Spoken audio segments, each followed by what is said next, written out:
Hey y'all, welcome back to Begin As You Mean to Go On. So glad to have you here, and I'm super excited for today's topic, which is really a medley of topics.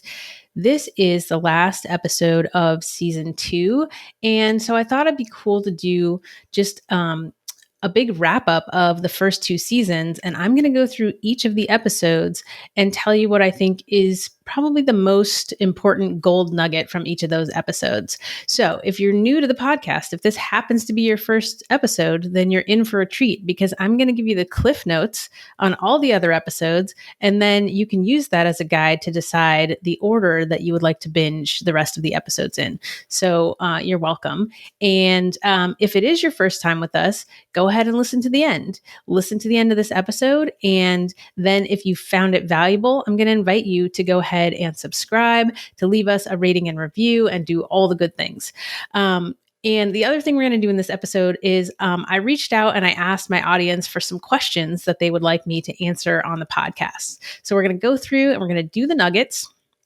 And then I'm going to answer some of the top questions that I got on the podcast. So between those two things, you are sure to get value from this episode. Before we jump in, I just want to say thank you to all of our listeners because here, as I record this episode, we've just broken 4,000 all-time downloads. So thank you so much for listening, for sharing, for getting the word out to the people. I really appreciate you. All right. Let's dive in. So, episode 1 was really, the introductory episode where I really introduced myself, my company, what we do, my background. And when I look back at that episode, I think the thing that stood out to me the most, that I think based on the questions that I get from people, is I talked about getting my first client and my mindset around that first client, because that first client was not an ideal client, as most first clients tend to be, right? We don't start out, having those dreamy clients out of the gate. And I knew that going in. And so even as I said yes to that person, I was already scheming and planning on how am I going to replace this client. So I think that's really good, especially if you have a newer business, you're, younger in your entrepreneurial journey, that you don't have to wait until you have all these years of experience and all this wisdom to have the mindset of a successful CEO, right? You can know like, hey, I'm doing what I got to do. And then I'm also going to do what I got to do to get where I need to go. So that is, I think, the nugget I want you to take from episode 1. So episode 2 was around belief and the importance of belief in your business. And I took my inspiration for this nugget from my friend JR, who on his own decided to do a little Facebook Live and share the nugget that he took away, which was really the quote from the episode where I talk about, if success is optional for you, then it's going to be really hard to achieve, because anything worth doing is going to have roadblocks, it's going to have barriers, it's going to be hard and challenging. And if you have the mindset of, well, I don't really have to do this, then it's going to make it more inviting for you to quit. And JR had a really great perspective on that he shared. And I think that is the golden nugget of that episode. All right, episode 3, I had my very first guest, and it was my marketing mentor, Chris Davis from Automation Bridge. And I love so many things about Chris, so just go listen to the episode. But the thing that I really took away, and that I hope that other people take away from that episode, is when Chris shared how he got his first mentor. Specifically, he said he was following his first mentor for 3 or 4 years because he couldn't afford the program that his mentor was offering. And then he finally, started implementing the advice, started getting some sales, and spent 70% of his earnings to enroll in this person's course. And this is what I tell people all the time when they come to me, they want to work with me, they say, I can't afford it. This is what I've done, for years. Up until the last year, I've always had to get resourceful and say, okay, here's what I want to do. It's this investment. How am I going to make that happen? And so to hear that from Chris, I thought was really powerful. And my most recent client actually came to me a few months back and then went and collected her coins and specifically got a client in order to come and join Bootcamp and pay for the program. So it works. If you are resourceful and determined, you can make things happen. And that's what I want you to take away from that episode.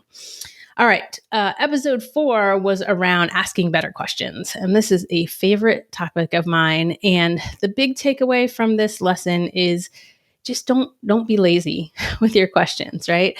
By that I mean, one, if you're going to just like random people in Facebook groups to ask your questions, maybe that's not the best idea, depending on the group, right? It depends on the group.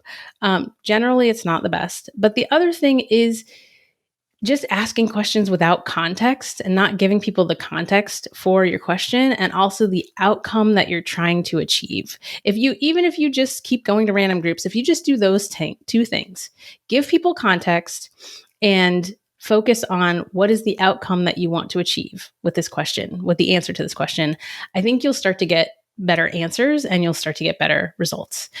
Okay, so number 5, using content as an asset.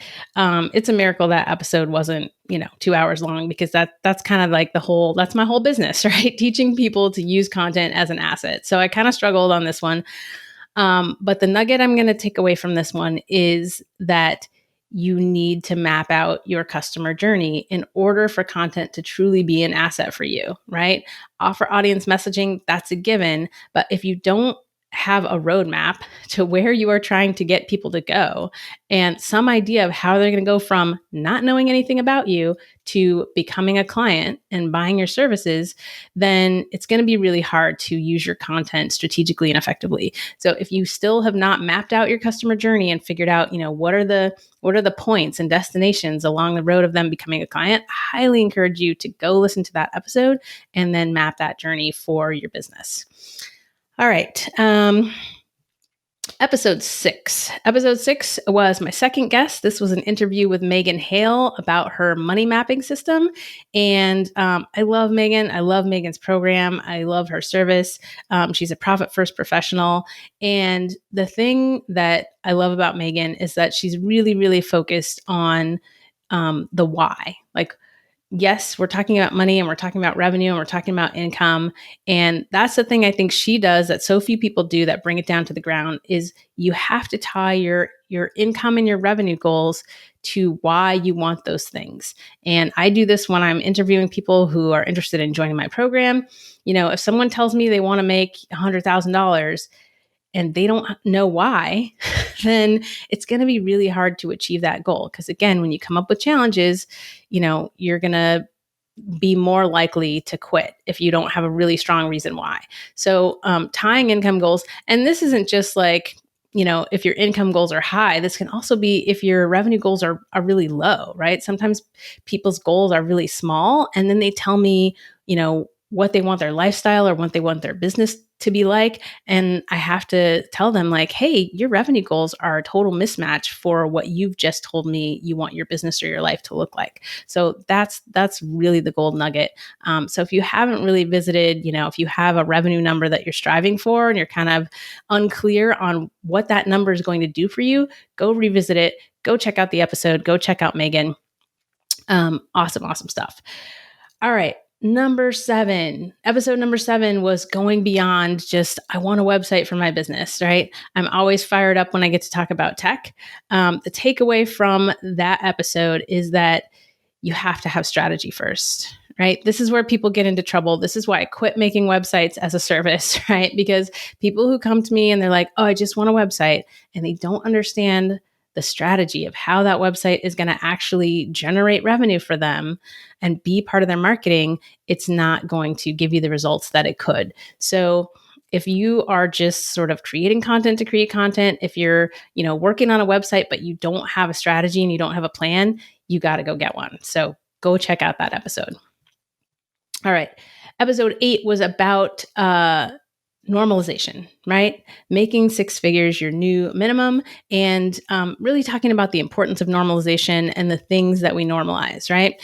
And the takeaway from that one really is awareness. It's a little bit of a mindfulness exercise, right? To even be aware that there are things in our life that we normalize. Some people normalize, putting pineapple on pizza, and God bless, right? That's not my normal, right?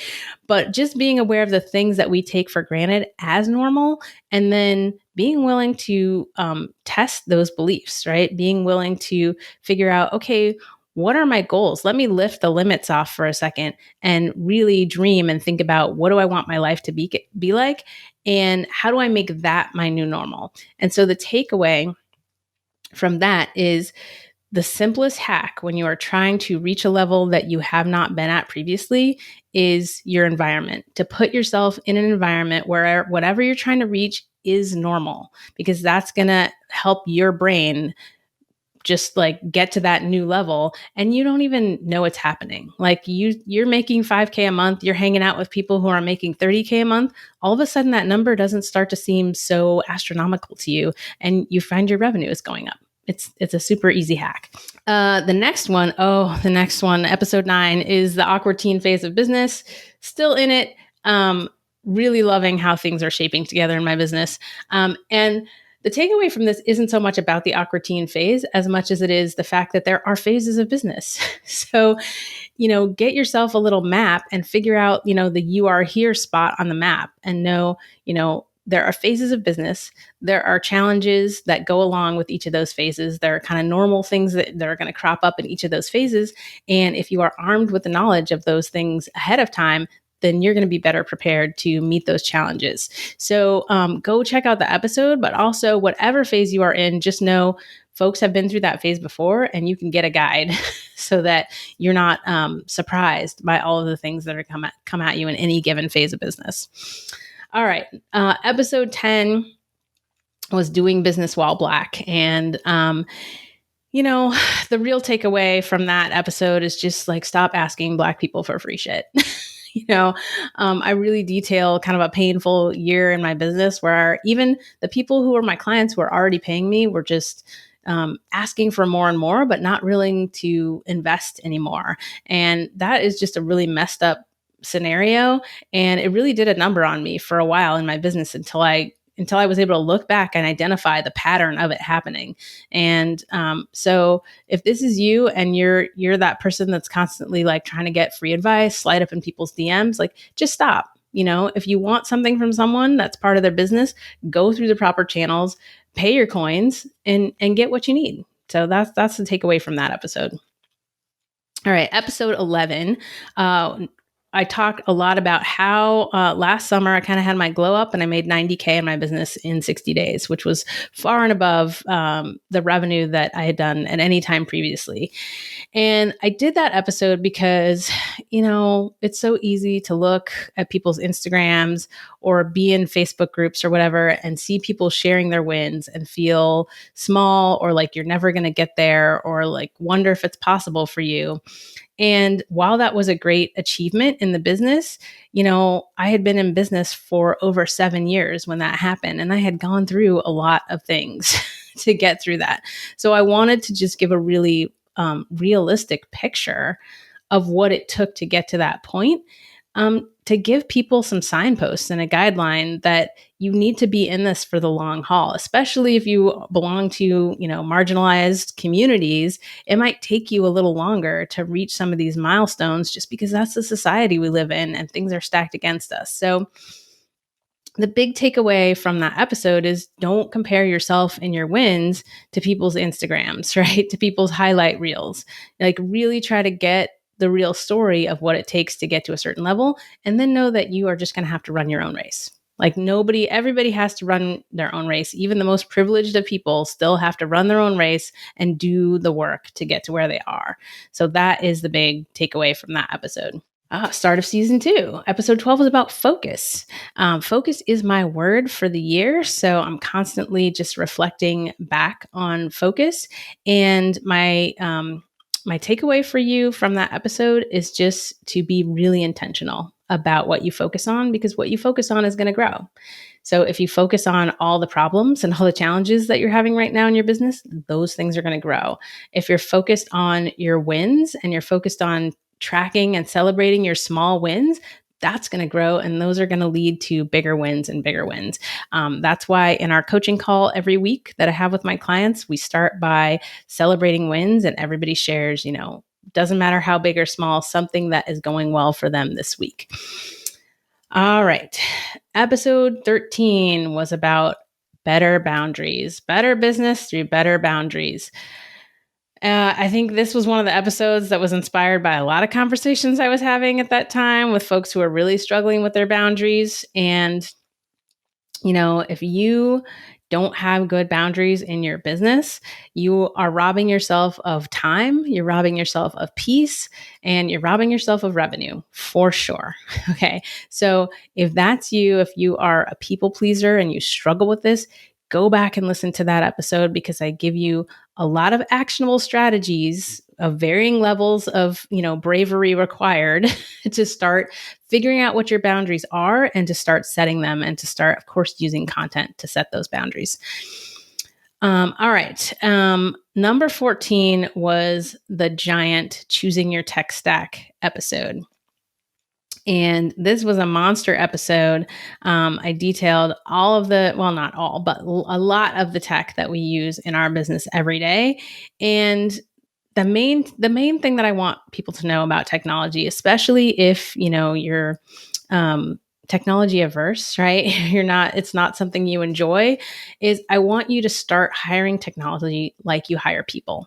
Right? This is how I want you to think about technology.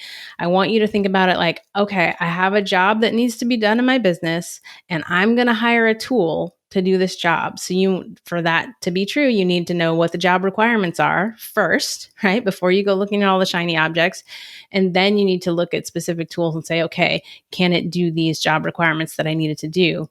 And if you approach it like that, you're going to have a lot better experiences, and you're going to invest in technology that's going to last a lot longer in your business than if you just go into a Facebook group and say, hey, what do you use for scheduling?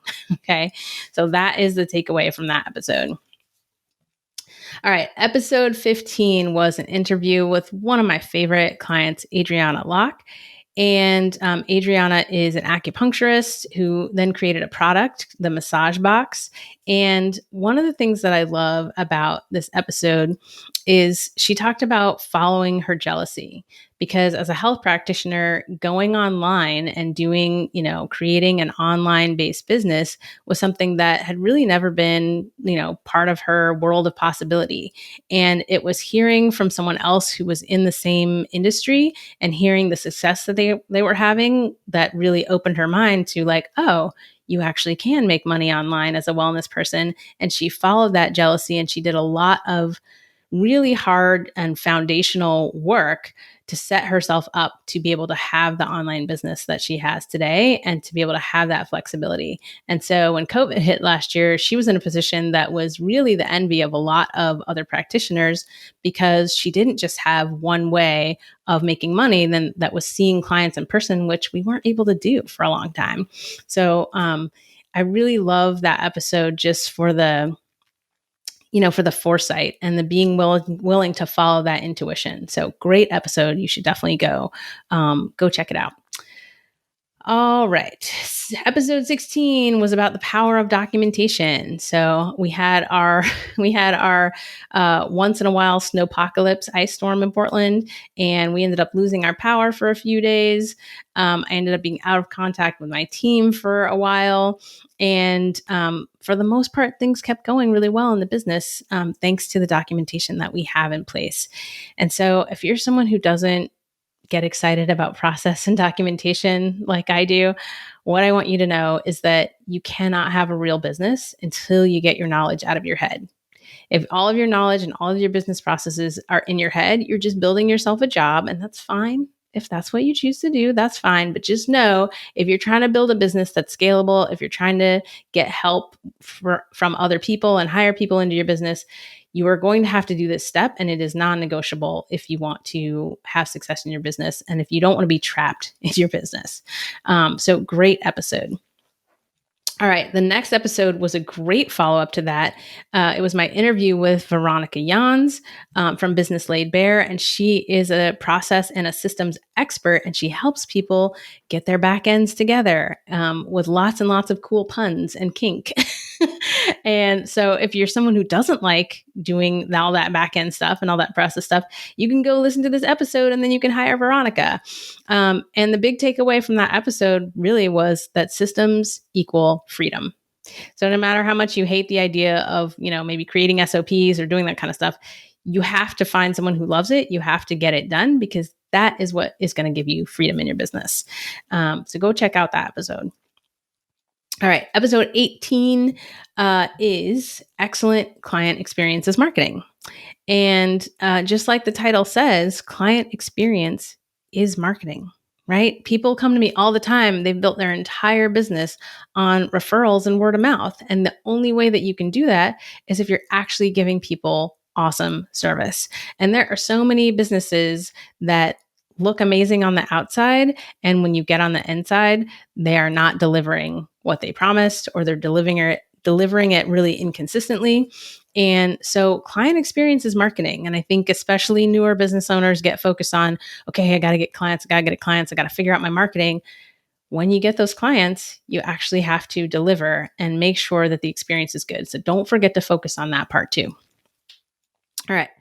Episode 19 was another awesome interview with Cindy Constable from Published and Paid. And Cindy helps folks get hired as contributing authors to major publications. So it's not someone interviewing you and, you having a feature. It's you actually being the person who writes the article, who gets the byline. It builds incredible authority in your business. And the thing that I love that Cindy said in this episode was nobody puts "as seen on the Facebook news feed" on their website, right? You go and you see that string of logos. That's not in there. Right. So it's really a huge mindset shift from being trapped on the hamster wheel of social media to looking at what long-term value can you get from your content by putting it in more valuable places, right? Places where people are going to see it long-term, where you can continue to get sales and clients and leads long-term from places with incredible authority. So that is an awesome interview, and you should definitely go check that out.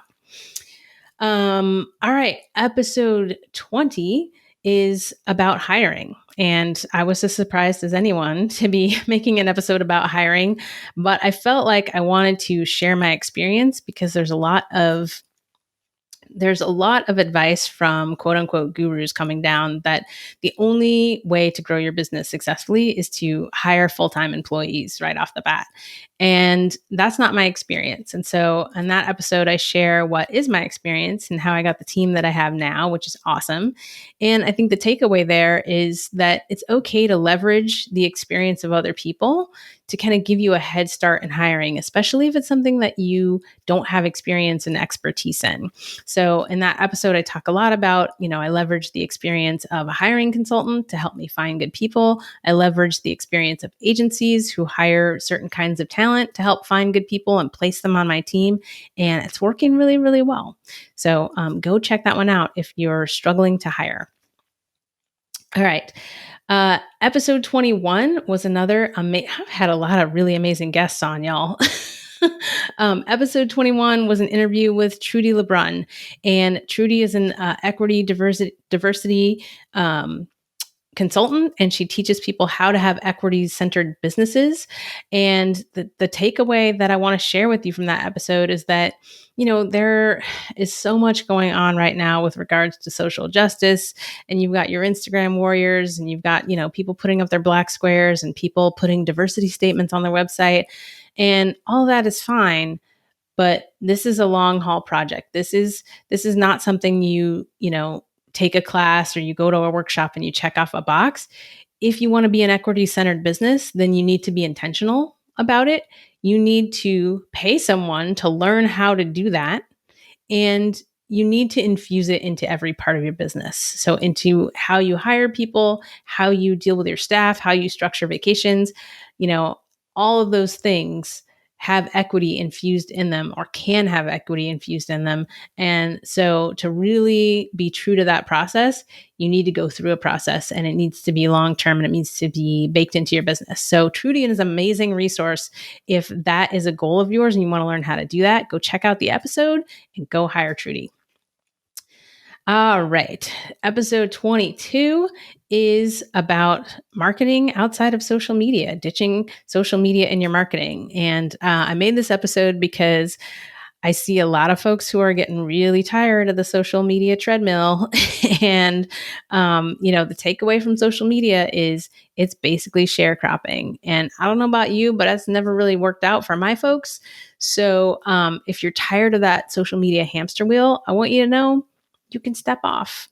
You can step off. There are so many ways to market your business outside of that, some of which are highlighted in previous podcasts, right? Go listen to Cindy's episode. And so go listen to that episode if you're feeling just kind of like tired of that cycle and you want to do something, you want to step back and you want to do something that is longer lasting and longer term and is going to give you more ROI for your effort. Definitely go check out that episode. It's definitely worth it. All right. And then the last episode, just last week, was an awesome interview with another amazing client of mine, Lena Bakshi. Lena is the founder of STEM for Real, and they offer STEM education for teachers and administrators to help create STEM programs with social justice infused into the program. And, I love Lena's story of how she started the business. She started it by writing a children's book. She saw this inequity happening and she wanted to make STEM for real for kids of all backgrounds and all races and ethnicities. And so she wrote this children's book and it became a company. And what I took away from that is, you just start. Like if you see a problem, just start with where you are, create something small, a small solution, and be open to what that can grow into. I love, my mom was a librarian, so I love that she wrote a kid's book and it turned into a company. I absolutely love that. So amazing interview from just last week. So go check it out. So those are the nuggets. There you have it. So whatever is pressing and weighing on you right now, you now have a guide to go pick the episode that you need and give it a listen. Okay, and now I want to get to some questions. I had some really great questions come through from folks. So I'm going to start with Kelly. Kelly says, I've been working as a virtual assistant for a few years now. And I feel like I'm outgrowing general VA admin work. I love documenting processes and have recently started helping solo bookkeeping businesses put processes in place to prepare to hire an assistant. It's the first time I've taken on that kind of work, and I want to shift toward offering that kind of service to more solo bookkeepers and become sort of an OBM for bookkeeping hustles. Okay, I love the focus. I love the niching. That's all awesome. With the goal of helping them create workflows and processes that can be delegated to assistants. So Kelly's question is, how can I get more experience and knowledge about writing processes? Is there anything you recommend, trainings, books, etc.? I want to present myself as an expert who is going to whip the workflow into place and set those business owners to take up on more clients and hire help. So the two books that I really love, and these are not books about writing processes, but Work the System was really the first book that kind of opened my eyes to the importance of systems and processes in business.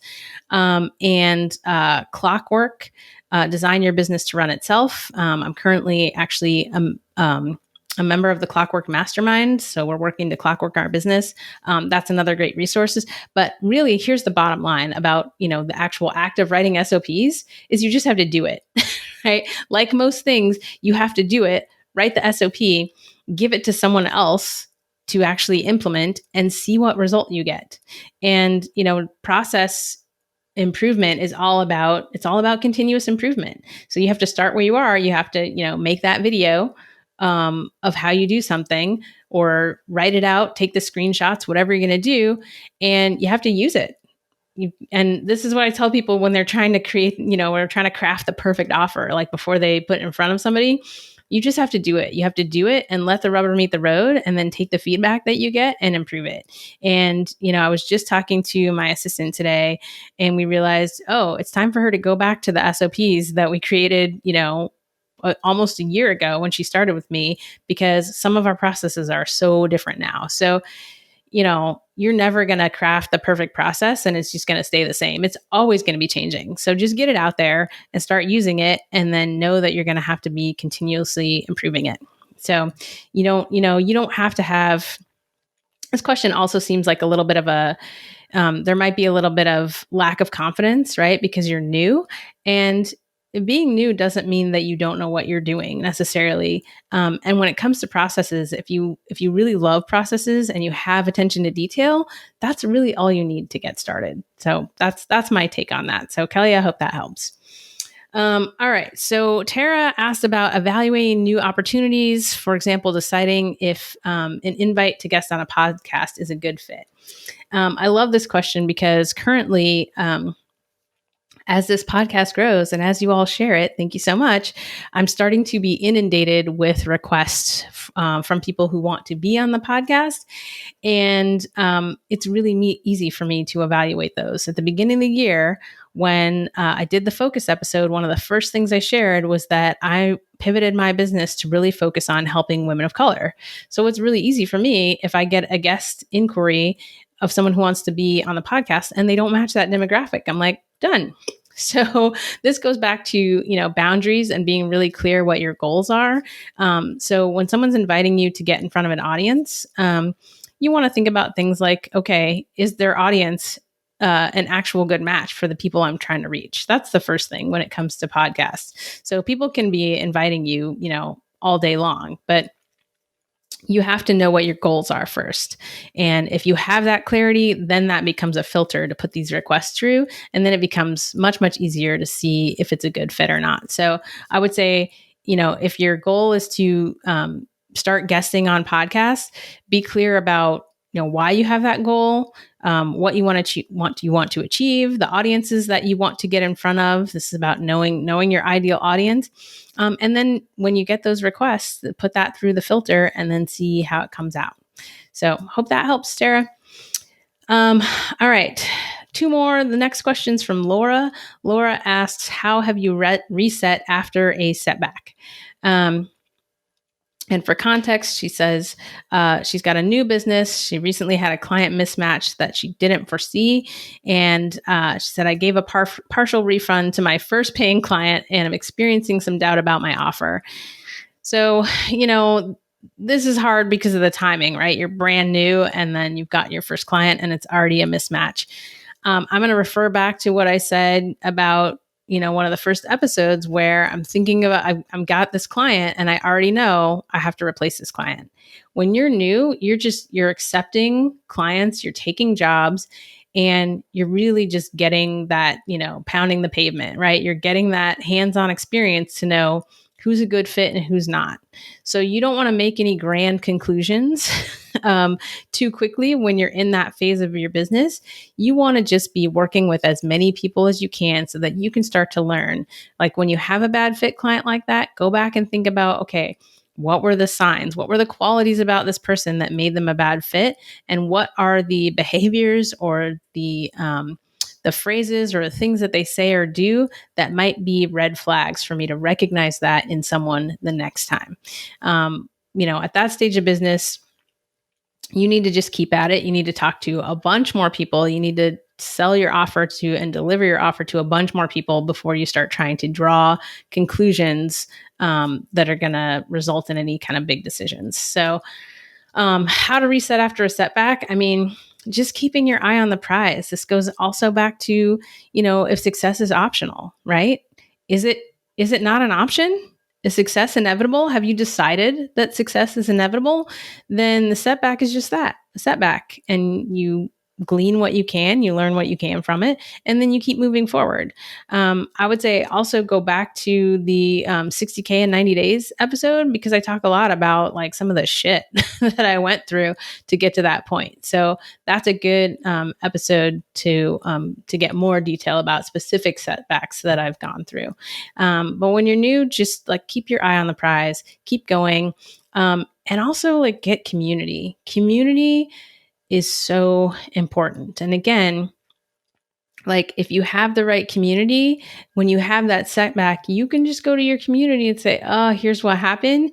And those people are going to give you support. They're going to straighten your crown. They're going to get you back out there so that you can keep moving forward. So those are the two big things. Just keeping your eye on the prize, having support, having community that you can go to, just, because we can't be up all the time. we have to like go and lick our wounds sometimes. And so if you have the right folks around you, they're gonna they're gonna let you wallow for an appropriate amount of time, and then they're gonna kick your butt when needed to get back out there. So that's my recommendation, Laura. I hope that helps.